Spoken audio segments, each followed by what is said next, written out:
Hi, it's Brandon from ThirstGym.com, and today we're going to talk about an exercise called the axle bar floor press or the fat bar floor press. This is a great upper body strength exercise and a way to build your bench press using a unique specialty bar. So the axle bar is usually designed to train and tax your grip. Think of like pin pulls and things like that.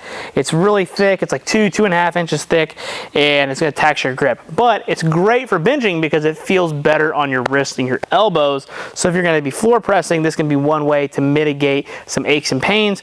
But also, because there's more mass of the barbell, we can get better force distribution into the barbell, and many times you'll find that if you bench with an axle bar, you may actually bench more than if you do with a regular straight bar because you've got more surface area to push through in your hands. Now, I'll let you be the determiner of that, but generally in my case, whenever I've used this exercise, and especially for the floor press, I've usually hit better numbers with the axle bar and the floor press than I have with a regular straight bar because of that reason and the comfort that it feels in my hands. So what you're going to do, get your barbell in a rack of some sort so you can lay on the ground. It's going to be like a regular barbell floor press. Nothing's going to change there.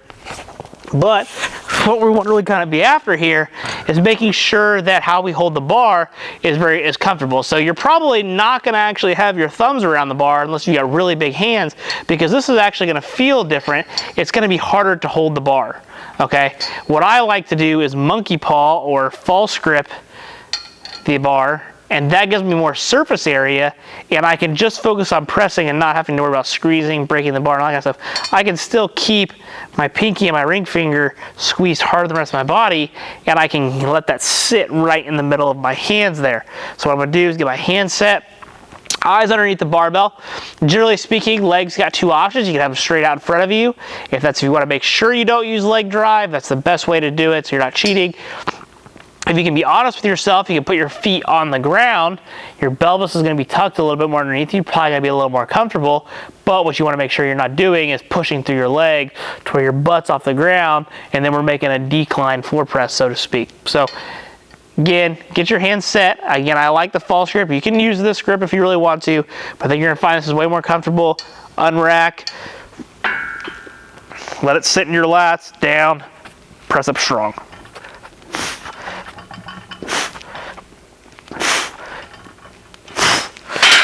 And then go back. So when it comes to the programming, it's going to be like a regular floor press where, this can be your main strength exercise for the day. It can be your supplemental movement for the day. It can just be for some hypertrophy work. You've got a lot of options here. If you're going to do it as your main exercise for the day, 1 to 3 rep max, the conjugate stuff is going to be ideal. Track that record over time. If you're doing it for supplemental purposes, anywhere from 2 to 4 sets, maybe even 5 sets of anywhere from like 3 to 8 reps is a good place to just build some upper body strength. Take your leg drive out, get that dead stop, stay tight off your chest with your arms in the floor. Then if you're going to again use it for hypertrophy work, again 3 to 4 sets of 6 to 10 reps is going to be kind of that sweet spot. If you're kind of putting it in like a power building based program, that's going to keep your wrists and your elbows happier, still let you train your chest, limit that deep stretch position. If you got shoulder issues, there's a whole host of reasons of why this exercise might fit the bill for you. And it's got a lot of good value for a lot of boxes that it checks in terms of building your bench press without having to go through some aches and pains, so to speak. So that's the way that I would use the exercise, how I'd program it. Again, the benefits of the axle bar. It gets asked all the time, well, why would you want to use an axle bar? Honestly, it just feels much better. That's the best bare bones answer I can give you. Give it a shot, see how it feels.